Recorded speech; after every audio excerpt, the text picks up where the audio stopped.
and welcome to Pursuing Health. I'm Dr. Julie Fouché, family physician and former CrossFit Games athlete. Here, I bring you information and inspiration to help bridge the gap between fitness and medicine and support your journey toward your healthiest self. Thank you so much for joining me. Now let's get started with this week's episode. Welcome back to Pursuing Health. This week, I am sharing another solo episode, a short talk that I gave not too long ago to a small group on the shadow sides of social media, some of my own personal experience, the ups and the downs, the good and the bad of social media, and something that I am still very much wrestling with today. So I hope you find it interesting, thought-provoking, and I would love to hear your thoughts on this topic as well. Please always feel free to reach out on my Instagram or at the email info@pursuing-health.com. Hope you enjoy.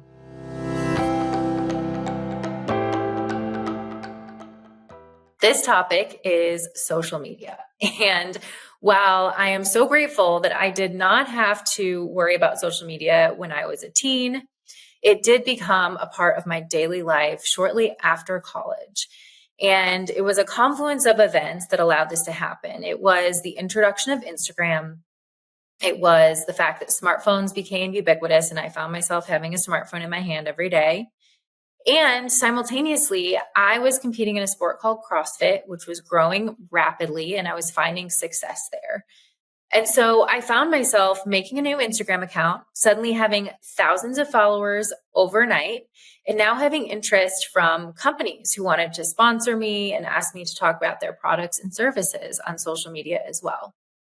And so you can imagine that pretty quickly, this became a part of my everyday life and a part of my livelihood. And like all of you, I was living in this giant societal experiment as we're all figuring out how to navigate this new thing called social media and the impact that it's having on our lives.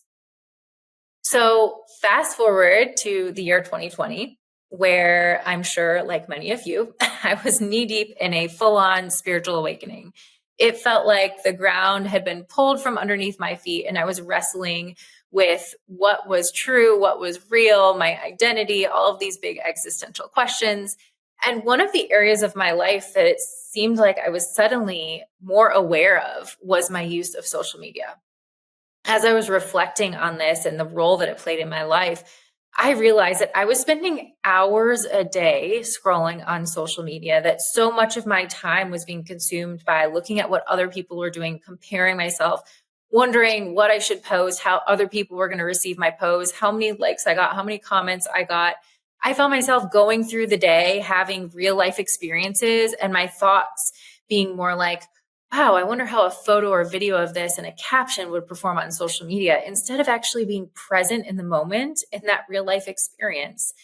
And as I made all of these realizations, I realized the ways that social media had really taken advantage of many of the weak spots, the ways that my ego was just searching for significance and love and attention, in the ways that I was not giving that to myself, or I was not finding that in my close circle in real life. And so when I realized this, I knew something had to change. And I was doing a lot of journaling, and I will never forget this moment where I was writing in my journal, and all of a sudden it felt as if it was no longer me writing, but it was something much bigger than me that was taking control of that pen and that wrote, "You need to delete your Instagram account."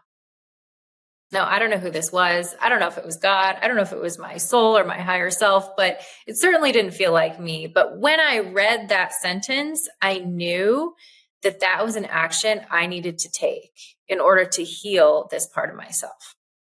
Now, this was a big decision because by this point, I had 500,000 followers on Instagram. I had 8 years of memories banked up. I had sponsors.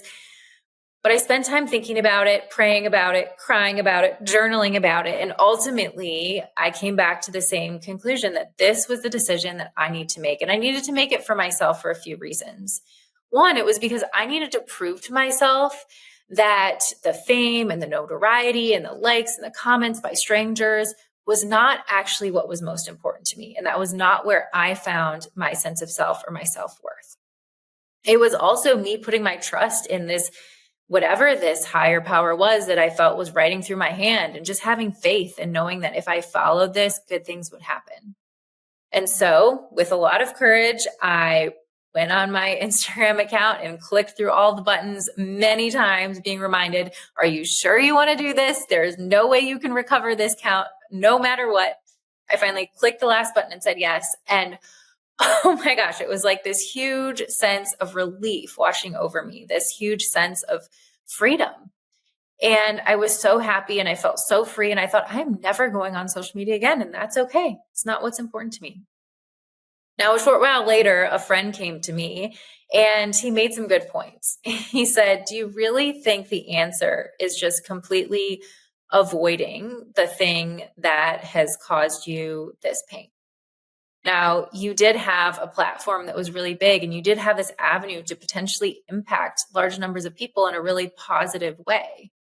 Don't throw the baby out with the bathwater, right?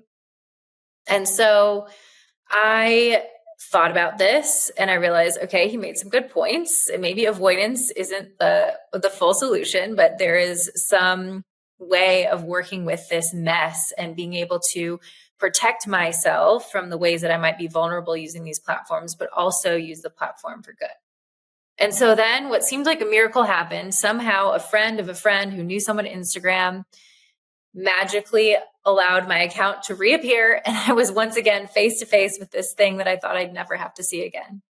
And it has been quite the up and down battle over the last few years of figuring out how to use this thing. I have so much fear around it because of the ways it's negatively impacted me in the past. And I really don't want to go down that path again.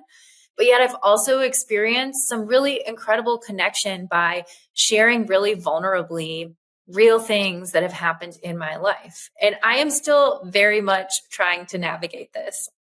Now, we know we are years later, we have real data on how these platforms are impacting us.